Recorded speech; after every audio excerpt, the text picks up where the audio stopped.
own it. I hope you said you don't mean to transfer ownership to the corporates. I hope it's to own the work. And they can use it for branding. Thank you. I don't want to repeat what you've said because you've, as the speaker said, you've really taken care of the carbon credits issue. But even as you do that work, Honorable Duale, you know, we have very many petitions in Parliament on degazetted forests and forests that are grabbed. I would want to hear how you intend to work with Parliament, especially in dealing with all those issues, land issues around degazettement, encroachment of forests, and outright land grabbing of forested areas. Case in point, I'm aware, I know, and I don't know if you may be aware, of the Ololua forest matter just outside Nairobi, and what you would intend to do to reclaim all this grabbed forest land. Mr. Speaker, when I look at the ministry and even Parliament, there are a number of petitions touching on forest, grab land of the forest, part of the forest be put under use either for agriculture, for even government offices across the country.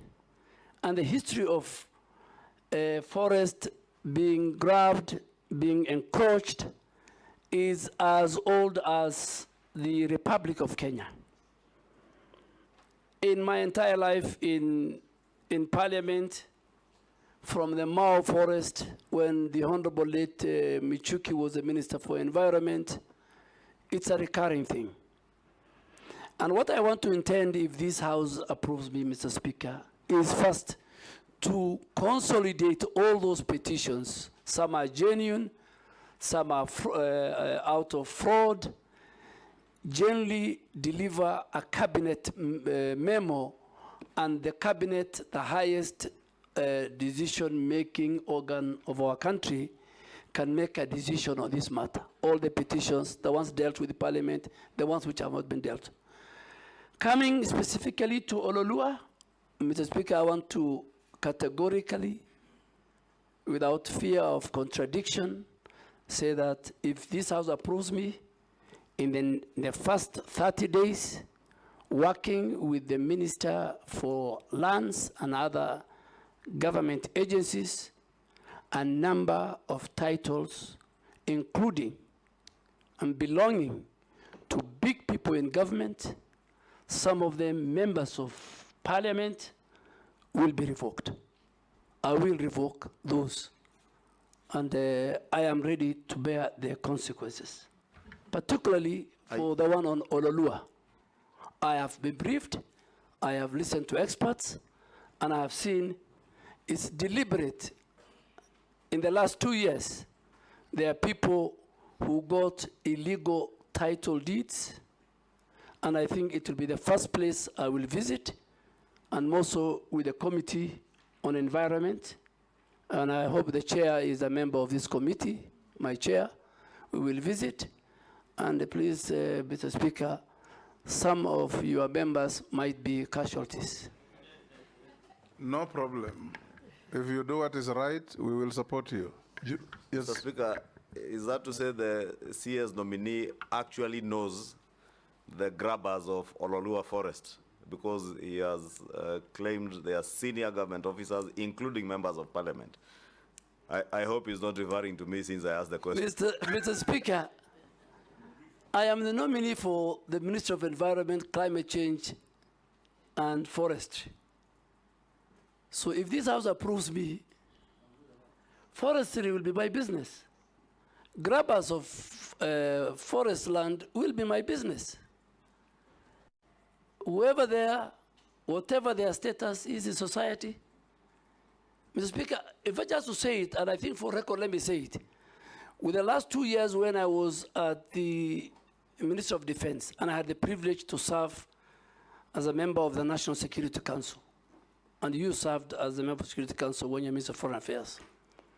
If today I'm asked between Al-Shabaab and corruption, which is a threat to the national security of Kenya, without fear of contradiction, I say corruption is more of a threat to our security and our existence than Al-Shabaab, because Al-Shabaab, you can identify, you know their location, you know their capability, but corruption is the one that is killing our country. So, as I go to environment, from NEMA to forestry, at least, if you are hearing me and you sit here or you are somewhere and you have allocated yourself illegally some forest land, be warned if this committee approves me. Junet'S?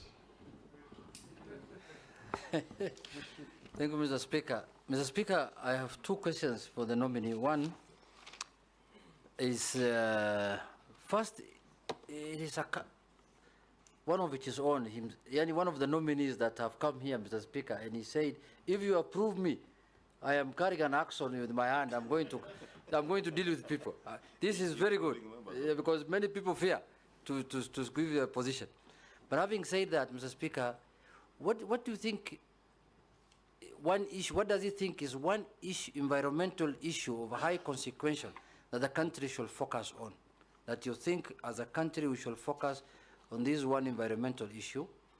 Secondly, the government pronounced and said that they want to plant 15 billion trees by 2032. Is that achievable in your view? What do you think? What will be the criteria of achieving that? And lastly, you see, Mr. Speaker, we are now in a public forum. The public is listening to us.